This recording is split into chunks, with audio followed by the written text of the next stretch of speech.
వి gold trusted gold buyers మీరు తాకట్టు పెట్టిన బంగారాన్ని విడిపించి ఈ రోజు ఉన్న మార్కెట్ ధరకు కొనబడును. నమస్కారం, వెల్కమ్ టు ఐ డ్రీమ్ ధర్మ మార్గం విత్ విజిత కార్యక్రమానికి స్వాగతం.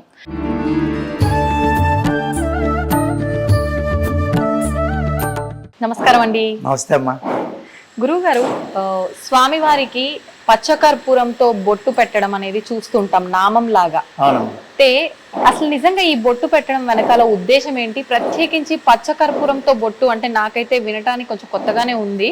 నిజంగా స్వామివారికి ఈ బొట్టు పెట్టే విధానం అంతా కూడా ముందు నుంచే ఉందా, లేదంటే ఒక్కొక్కరు ఒక్కొక్క రకంగా అలంకరించుకుంటారు కదా స్వామివారిని, అందులో భాగంగా ఇది విధానం సాగుతుందా? దాని గురించి ఏం చెప్పొచ్చు అంటారు? అంటే రామానుజాచార్యులు వారు ప్రథమంగా అప్పటి నుంచి కూడా అంటే ఏదైతే స్వామివారికి కేవలం ఈ నుదుట ఏదైతే ఉంటుందో ఈ భాగం దగ్గర, తర్వాత చుబుకం దగ్గర కూడా అప్పట్లో ఏమైంది అంటే కనుక ఈయనే చూడండి, ఈయన భక్తుడు ఈయనకి కావాల్సిన సేవ చేద్దామని వెళ్తూ ఉంటే ఈయన భక్తుడు ఇబ్బందుల్లో ఉన్నారని ఈయన చిన్నపిల్లాడి వేషంలో వెళ్ళి నేను సహాయం చేస్తాను అని చెప్పేసి అంటే కాదు అని చెప్పేసి ఆయన ఒక గుణపం విసరడంతో తగులుతుంది. అప్పుడు పచ్చ కర్పూరం అప్పటి నుంచి కూడా ఆయనకు పెడితే చలవ చేస్తుంది అని. అదేవిధంగా స్వామివారి యొక్క ముఖానికి ఈ పచ్చకర్పూర నామం అలంకరణం చేయడం వల్ల ప్రపంచం అంతా సంతోషంగా ఉంటుంది. అంటే స్వామివారికి చలవ చేస్తుంది అంటే ప్రపంచం అంతా కూడా మంగళకరం జరుగుతుంది అని చెప్పేసి ప్రతీక అనమాట. ఆ విధంగా స్వామివారికి ఒక్కొక్క ఆలయంలో ఒక్కొక్క విధంగా ఆచరణ అనేది జరుగుతూ ఉంటుంది. అలాగే మన ఆలయంలో పౌర్ణమికి కూడా స్వామివారికి నవకలశ స్థాపన తిరుమంజన మహోత్సవం అని చెప్పి స్వామివారికి అభిషేక కార్యక్రమం అవుతుంది. అయిన తర్వాత అప్పుడు ఈ ఆరాధన పూర్తవుతుంది. ఇదే భాగంలో మన అలంకరణ భాగంలో ఈ యొక్క పచ్చకర్పూర నామాన్ని అనేది మనం స్వామివారికి అలంకారప్రాయంగా పెడతాం అన్నమాట. అంటే మంచి పచ్చకర్పూరాన్ని తీసుకుని దాన్ని శుభ్రంగా వాస్తవంగా పూర్వం అయితే ఇంకా ఒక పల్చటి వస్త్రంలో పెట్టి దాన్ని బాగా కొట్టేవారు. అంటే బాగా పొడి కింద తయారు చేసి ఆ తర్వాత దాంట్లో నీళ్ళు అవి కలిపి నెమ్మదిగా ఒక ముద్ద కింద చేసి గంగా జలాన్ని తయారవుతుందా అండి ముద్దలాగా? అయ్యో తయారవుతుంది ఖచ్చితంగా. మేము పెడుతూనే ఉంటాం కదా. ఒక్కొక్కసారి స్వామివారి ఏదో ఒక మాల అలంకారం చేస్తుండగానే అంటే నా గుడి వరకు చెప్తున్నాను, మిగిలిన గురించి కాదు. పౌర్ణమికి పెడతా ఉంటాను కదా నేను. అప్పుడప్పుడు ఒక్కొక్కసారి టక్మని వదిలేస్తారు. ఏదో చిన్న ఇలా తగిలితే మాల దారం కానీ ఇది కానీ తగిలితే వదిలేస్తారు. అలాగా చెప్పలేం. అంటే కాబట్టి ఆయన ఏంటంటే ఖచ్చితంగా పెట్టించుకోవడం, ఈ యొక్క ముద్దలా చేసి ఆ గంగాజలాన్ని కలిపి నెమ్మదిగా స్వామివారికి అద్దుతూ ఆ యొక్క అలంకారం అనేది చేస్తాం. అదేంటంటే సమయం తీసుకుంటుంది. అంటే వెంటనే అవదు, 40 నిమిషాల నుంచి గంట దగ్గర పడుతుంది. అంటే ఓన్లీ ముద్దంతా తయారు చేసిన తర్వాత బొట్టు పెట్టడానికా మొత్తం ప్రాసెస్ అంతా కలిపి మొత్తం ఇంకా A to Z స్వామివారి నామం అంతా పూర్తిగా పెట్టడానికి గంట పట్టేస్తుంది. ముద్ద చేయడము, ఆ తర్వాత అంటే అందులో కొంచెం నీటి చుక్క కూడా ఉండదు. కొంచెం చాలా ఎంత నీరు కావాలో అంత జాగ్రత్తగా వేసుకుని జాగ్రత్తగా పెట్టుకుని షేప్ చేసుకుని చేసుకోవాలి. అదేవిధంగా ఏదో పూర్వం కూడా నేను ఇప్పటికీ యూట్యూబ్లో ఉంటుంది, వెంకటేశ్వర స్వామి ఏడుస్తున్నారు అని చెప్పేసి. ఏంటంటే అలా పచ్చకర్పూరం నామం పెడితేనే ఆ యొక్క కర్పూరం అంతా మనం గట్టిగా నొక్కుతాం కదా, దానివల్ల ఎయిర్ టైట్ అయ్యి ఆ నీరు ఏదైతే కొంచెం నీరు బయటకు వచ్చేస్తుంది. ఆ నీరు వచ్చినప్పుడే స్వామివారు ఎడుతున్నారు అది అన్నారు. అదేం కాదు, పచ్చకర్పూర నామం అలంకారం చేసిన తర్వాత ఒక గంట నీరు కారుతుంది కొంచెం. ఆ నీరు కారిన తర్వాత అది అలాగా స్వామివారు గట్టిగా అలా ఉంచుకుంటారన్నమాట. అది ఎవరైనా సేవ చేయించుకుంటే, ఉదాహరణకి మీరున్నారనుకోండి, మా స్వామివారికి ఈ నెల పచ్చకర్పూరం సేవ నేను చేయించుకోవాలనుకుంటున్నానండి అన్నారనుకోండి, అది మీ గోత్రనామాల మీద మేము పెడతాం. ఇప్పుడు ఏదైనా సేవ చేస్తున్నాము అంటే నాకున్న ఏదో ఒక ఇబ్బంది తొలగడానికో, నేను ఏదైనా సంకల్పం చేసుకున్నది నెరవేరడానికో చేస్తాం కదండి. ఇప్పుడు ఇది చేయటం వల్ల ఎటువంటి ఫలితం ఉంటుంది చేయించుకున్న వాళ్ళకి? ఎటువంటి కార్యక్రమం అంటే చాలా ఇబ్బంది కలుగుతున్నటువంటి పనులు ఏవైతే ఉన్నాయో అంటే ఆటంకాలు విపరీతంగా ఉంటాయి చూసారా, అటువంటివన్నీ కూడా తొలగిపోతాయి ఖచ్చితంగా. అంతేకాకుండా కోర్టు కేసులు ఇటువంటివన్నీ కూడా, అంటే ముందు మన ఇల్లు చల్లబడుతుందండి. ఇల్లు చల్లబడడం అంటే మనకి అధికమైన ఇబ్బంది కలిగిన పనులు ఏవైతే ఉన్నాయో అవన్నీ క్లియర్ అవ్వడానికి మార్గాన్ని స్వామివారు చూపిస్తారు. అదేవిధంగా మీరు ఉదాహరణకి మీరు చేసుకున్నారు అనుకోండి సేవ, సంకల్పంలో మీ గోత్రం నామం చెప్పేసి మీకు కోరిక ఏదైతే ఉందో అది విన్నవించి స్వామివారికి శుభ్రంగా అలంకారం చేస్తాం. ఎవరు లేరు అనుకుంటే ఆలయ వ్యవస్థ ఉంటుంది కాబట్టి ఆలయ వ్యవస్థ ద్వారానే లోక కళ్యాణార్థం చేసేస్తాం. మళ్ళీ అది విడిచిపెట్టినప్పుడు కూడా స్వామివారు మళ్ళీ తీసినప్పుడు మళ్ళీ పౌర్ణమికి తీస్తాం. అంటే ఇక్కడ మన ఆలయంలో సో అది తీసినప్పుడు ఒక్కొక్కసారి అలాగా అచ్చులాగా ఇచ్చేస్తే మీరు సేవ చేయించుకున్నారు కదా మీకు బహుకరిస్తాం. ఆ నెలంతా స్వామివారికి ఉన్నటువంటి ఈ పచ్చకర్పూర బొట్టు ఏదైతే ఉందో అది మీకు మీకే ఇచ్చేస్తాం. మేము దాన్ని ఏం చేయాలి? మీరు ఏం చేయాలంటే మీ ఇంట్లో ఐశ్వర్యం కలిగిన బీరువా, ఈ బీరువాలో ఐశ్వర్యం పెట్టే చోట, వస్త్రాలు పెట్టే చోట లాకర్లో పెట్టుకోవాలి. అది అలా ఉంచుకోవాలి, అది ఇంటికి మంచి జరుగుతుంది అలాగా. అదే ఒక్కొక్కసారి ఏంటంటే అది తీసినప్పుడు స్వామివారు పూర్తిగా అంటే వదిలేస్తారు, ఒక్కొక్కసారి వదిలేస్తే కింద పడి మొక్కలు అవుతుంది.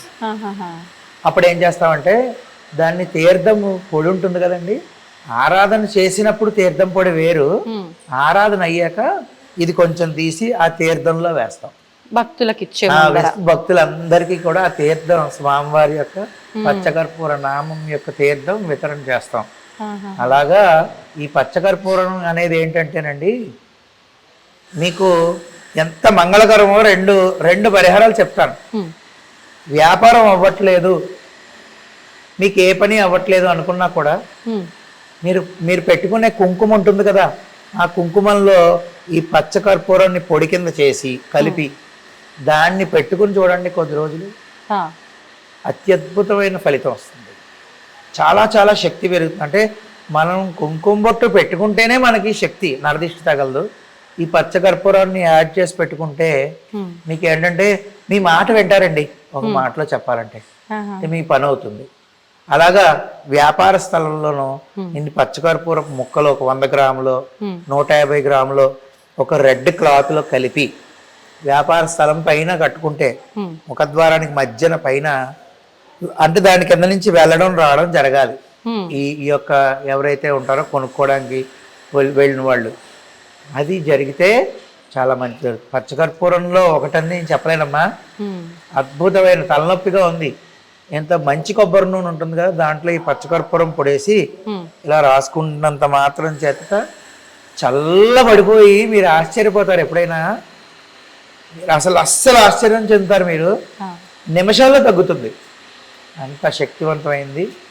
ఆయుర్వేద మందుల్లో కూడా చాలా మందుల్లో వాడతారు స్వామివారికి పచ్చకర్పూర నామం తీసినప్పుడు ఈ విధంగా వస్తుంది అనమాట. అంటే ముట్టుకోండి, తాకొచ్చండి. అయ్యో ఖచ్చితంగాను, ఎందుకు తాకూడదు? మీరే సేవ చేయించుకున్నారు ఈ నెల నాతో, నేను మీకు అది ఇవ్వాలి కదా బహుకరణ స్వామివారి తరపున. ఇప్పుడు ఇది ఇచ్చేసారుగా నాకు, తీసేసుకోండి. మీకన్నా అంత దూరం నుంచి వచ్చారు, హైదరాబాద్ నుంచి వచ్చారు, స్వామి అనుగ్రహం అంతే. అది నిజంగా ఇక్కడ స్వామి వారి భాగాలన్నీ కూడా, శరీర భాగాలు అవన్నీ కళ్ళు నీట్ గా తెలుస్తున్నాయి. ఇది చూడ్డానికి అయితే నిజంగా అంటే నేను అనొచ్చో లేదో తెలియదు కానీ పచ్చకర్పూరంతో ఇలా చేశారు అంటే నమ్మలేకున్నామండి. మనకు స్టోన్ ఎలా అయితే నీట్ గా వస్తుందో అలా ఉంది చూడడానికి, చెక్కినట్టుగా.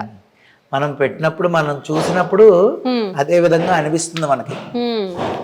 జాగ్రత్తగా పెట్టుకుంటే ఆయన ఎంత ప్రీతో కాబట్టే ఆయన ఉంచేసుకుంటారు అలా.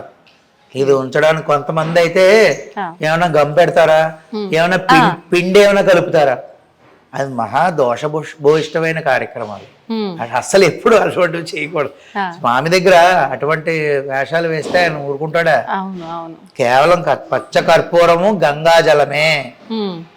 ఏ సంవత్సరం పుష్కరాలు అవుతుంటే ఆ సంవత్సరం పుష్కరాల నుంచి నీళ్లు వస్తాయి మనకి ఆలయం నుంచి, ఆయన రప్పించుకుంటాడు, మందేముంది కానీ ఆ నీళ్లు వాడుతూ ఉంటాం అలా జాగ్రత్తగా దాచి. ఎప్పటికప్పుడు గంగాజలం వస్తుంది, యమునా జలం వస్తుంది, అక్కడి నుంచి అవి కలిపి చేసి పెట్టు. ఈ విధంగా స్వామివారికి నెమ్మదిగా అద్దుతూ ఉంటే ఆయన ఎంతో ఓపిగ్గా అలంకార ప్రియుడు. మనం చెయ్యాలి కానండి, ఆయన మనకన్నా ఓపిగ్గా చేయించుకుంటారు. సేపు మళ్ళీ పక్కకొచ్చి వెనక్కి ముందుగా భక్తులు చూసే దృక్కోణం నుంచి వచ్చి మళ్ళీ చూడాలి, 3-4 సార్లు చూడాలి. తెలుసా మీకు? మళ్ళీ వచ్చి చూసి ఇటు తేడా ఉంది అనుకుంటూ పెట్టాలి. అదంతా ఆయన నడిపించే ఆటే. ఇంత తేడా చేసినా ఏదో సేవ అయిపోతుంది, అది పెట్టేయాలి. నాకు జరిగిందండి. అంటే నేను ఒప్పుకోవడానికి ఏం మొహమాట పడను, ఇలా చేసేయాలి, అర్జెంటుగా పని ఉంది నాకు. ఒకసారి పని వల్ల తొందరగా పెట్టేయాలి వెళ్ళిపోవాలి. పెట్టేశాను, అద్భుతంగా పెట్టించుకున్నారు. ఉదయం పెట్టాను, మళ్ళీ సాయంత్రం నేను ఆలయం తీసేటప్పటికి కింద పడిపోయాను. మరి ఆయనకి కోపం వచ్చేసింది. అప్పుడు నాకు అర్థమైంది. అంటే ప్రతి ఒక్కటి కూడా ఎంత ఏజ్ పెరిగినా కొన్ని ఉదాహరణలు జీవితాంతం స్వామి కంటికి కలమన్నట్టు చూపిస్తారు. అప్పటి నుంచి ఇంకా పొరపాటు అయిపోయింది అని ప్రశాంతంగా స్వామి నేను 4 కబుర్లు చెప్పుకుంటూ పెట్టుకుంటాం. అలాగా ఎంతో జాగ్రత్తగా పెట్టుకుని నెమ్మదిగా షేప్ చేసుకోవాలి ఇలాగా పాదము ఇవన్నీ. ఆ విధంగా ఆయన అంత ఓపిగ్గా పెట్టించుకుంటాడు, మనం అంత ఓపిగ్గా పెట్టాలంతే. ఇప్పుడు ఈ బొట్టు పెట్టేటప్పుడు ఎప్పుడు చూసినా స్వామివారు కళ్ళు మూసుకొని ఉంటారా? మరి ఈ బొట్టు వల్ల మీరు కళ్ళు మూసేస్తారా స్వామివారి తెలియదు, కానీ విగ్రహం చూసినప్పుడల్లా స్వామివారి నా మూర్తిని అలా చూస్తే ఆయన కళ్ళు కనిపించవు మనకి. ఎందుకనండి? దాని వెనకాల కూడా అంటే నుదుటి దగ్గర నుంచి ఈ యొక్క కన్ను చివరి భాగం వరకు అన్నమాట. అవును, కన్ను చివరి భాగం వరకు పూర్తిగా పెట్టడం అనేది ఆనవాయితీ. అదే చలవ. లోక కళ్యాణం, లోకాలన్నీ ఆయనలో ఉంటాయి. ఆలోచన విధానాలు మనం ఇప్పుడు ఒక కార్యక్రమం చేస్తున్నాం, ఒక ప్రక్రియ జరుగుతున్నది అంటే ఆ శక్తి ఎక్కడి నుంచి వస్తున్నది అంటే మన మేధస్సు నుంచి మనం మాట్లాడగలుగుతాం. అదంతా ఇక్కడ ఉంటుంది, ఆ భాగం అంతా. అలాగా ఈ లోకం అంతా మంచి జరగాలి అంటే ఆయన నుదుటి భాగం నుంచి కంటి భాగం వరకు ప్రతి ఒక్కటి చల్లగా ఉండాలి అవయవం.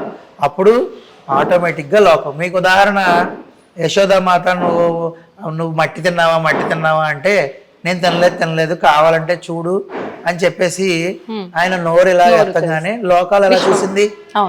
భూమండలాన్నే చూసేసింది ఆవిడ. అలాగే ఎలా చూసిందంటే అరే మొత్తం అంత స్వామే నిబిడీకృతం అయిపోయి ఉన్నది ఎవరు? శ్రీకృష్ణుడే. అలాంటప్పుడు ఆయన శిరస్సుకి ఇంత చల్లదనాన్ని కలిగించే ఇంత అద్భుతమైన సుగంధభరితమైన ద్రవ్యాన్ని ఆయన పెట్టామంటే దాని అర్థం ఏంటంటే ఈ రోజుకి మనం ఇలా కూర్చుని 4 దేవుడి గురించి ఇలా మాట్లాడుకుంటున్నాం అంటే ఇటువంటి సేవలు అందరూ చేయడం వల్లే, అన్ని గుళ్ళల్లో చేయడం వల్ల మన కంటికి కనబడకుండా ఇటువంటి సేవలు ఎన్నెన్నో జరుగుతున్నాయి కాబట్టి ఇంకా మనం ఇలా ఉన్నాం. లేకపోతే ఈ కలియుగంలో ఇంకా ఎన్ని ఘోరాలు ముందే చూడాల్సి వచ్చేది. ఇప్పటికే చూస్తున్నాం. వాస్తవం అండి. చాలా సంతోషంగా ఉందండి నాకైతే. నిజంగా ఒక కొత్త విషయాన్ని నేను ఈ రోజు తెలుసుకోవడం జరిగింది. నిజంగా తెలియజేసినందుకు. ఏముందమ్మా, ఇప్పుడు నేను ఇందాక అన్నట్టు మీరు సేవ చేసుకున్నారనుకోండి, మీరు పచ్చకర్పూరం తెచ్చిచ్చారు లేదా పచ్చకర్పూరం కొనేసి సేవ చేయండి అని డబ్బులు ఇచ్చారు, ఎలాగైనా సరే మీ పేరు మీద జరిగింది. మీకు నేను బహుకరణ చేస్తున్నాను ఖచ్చితంగా. ఇప్పుడు మీ పేరు మీద జరగకపోయినా మీరు అంత దూరం నుంచి స్వామివారి దర్శనం కోసం మీరందరూ వచ్చారు కాబట్టి నేనైతే మీకు వైభవ వెంకటేశ్వర పరిపూర్ణ అనుగ్రహ ప్రసాద సిద్ధిరస్తు మీకు బహుకరణ చేస్తున్నాను. సందర్భం వచ్చింది, అయిపోయింది. మనోవాంఛా ఫల సిద్ధిరస్తమ్మా. జాగ్రత్తగా అది విరగకుండా మళ్ళీ అమ్మో విరిగిపోయిందని భయపడకండి, ఏదైనా స్వామిదే అంతే కదా. ఏమండి, స్వామివారి యొక్క శేషమాలు ఇచ్చాను, ఉదాహరణకి శేషమాలు ఇచ్చాను. ఆ శేషమాలు ఇస్తే చాలా బాగుంది. ఆ తర్వాత ఇంకొక శేషమాలు ఇచ్చాను, అది కొంచెం వడిలింది. అప్పుడు ఆయన ఏమన్నాడు తెలుసా? అంటే ఆయన భక్తి ఎటువంటిది రా, భక్తుల్లో తప్పొప్పులు 2 ఉంటాయి కదా.